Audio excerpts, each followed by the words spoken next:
Assalamualaikum warahmatullahi wabarakatuh. Salam sejahtera bagi kita semua. Shalom, Om Swastiastu, Namo Buddhaya, dan salam kebajikan. Halo semuanya, selamat pagi. Perkenalkan, nama saya Putri Cecilia Febrianini, mahasiswa Ilmu Komunikasi Universitas Amikom Purwokerto. Saat ini bukan hanya Indonesia yang sedang mengalami kegentingan akibat virus COVID-19, tapi seluruh dunia.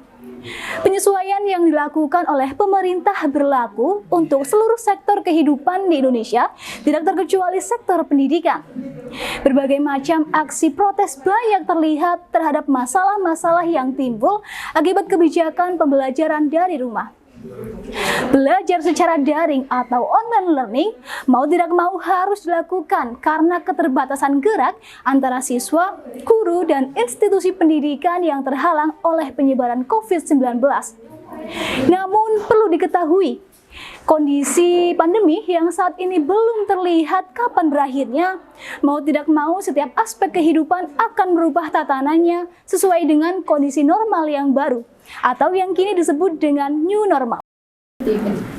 Seperti yang kita ketahui, aturan dibukanya kembali kelas tatap muka di sekolah maupun di perguruan tinggi masih menuai pro dan kontra. Ada mahasiswa yang ingin kembali berangkat ke kampus, namun dengan protokol kesehatan yang sangat ketat.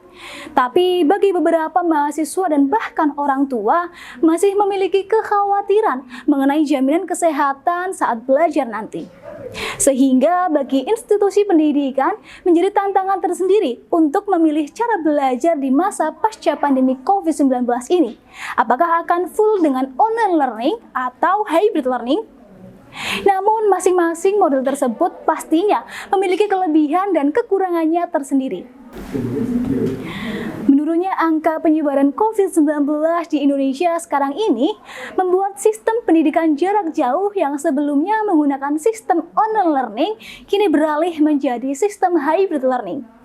Lalu, apakah hybrid learning bisa menjadi jawaban di masa peralihan dari online learning ke tahap kelas tatap muka?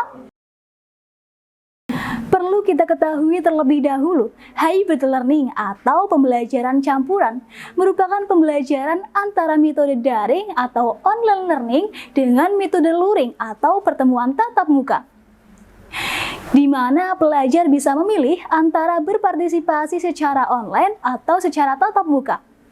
Ini adalah pendekatan yang menguntungkan bagi individu yang tinggal di daerah terpencil dan bagi mahasiswa yang bertempat tinggal jauh dari kampusnya.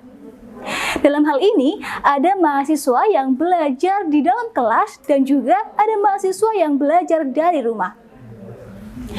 Bagi mahasiswa, manfaat utama dari hybrid learning ini adalah fleksibilitas untuk dapat menentukan akan mengikuti pembelajaran secara tatap muka atau dengan model online. Di samping manfaat hybrid learning yang memudahkan mahasiswa, namun perlu diperhatikan bahwa metode tersebut tidak seutuhnya efektif dalam pembelajaran pada masa pandemi seperti ini. Karena dibebaskan untuk mengikuti perkuliahan secara online maupun offline, tidak sedikit mahasiswa yang memanfaatkan sistem ini. Mereka memilih kuliah secara online bukan karena terdampak COVID-19 atau terkendala transportasi maupun karena ia sedang bekerja. Tapi mereka memilih kuliah online karena malas berangkat, karena ingin pergi berlibur, atau bahkan hanya sekedar ingin nongkrong dengan teman sebayanya. Jadi, walaupun banyak mahasiswa yang ingin kembali berangkat ke kampus dan mengikuti pembelajaran secara tatap muka, namun tidak sedikit pula mahasiswa yang karena sudah terlalu lama berbaring di pulau kapuknya, menjadikan mereka malas dan susah keluar dari zona nyamannya.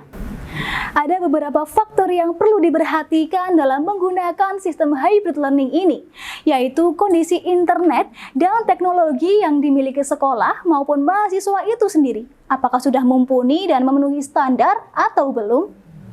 Koneksi internet juga menjadi masalah bagi mahasiswa yang mengikuti perkuliahan secara daring. Walaupun sudah ada bantuan kuota internet dari Kemendikbud, masih ada pelajar maupun mahasiswa yang mengeluh karena perihal sinyal.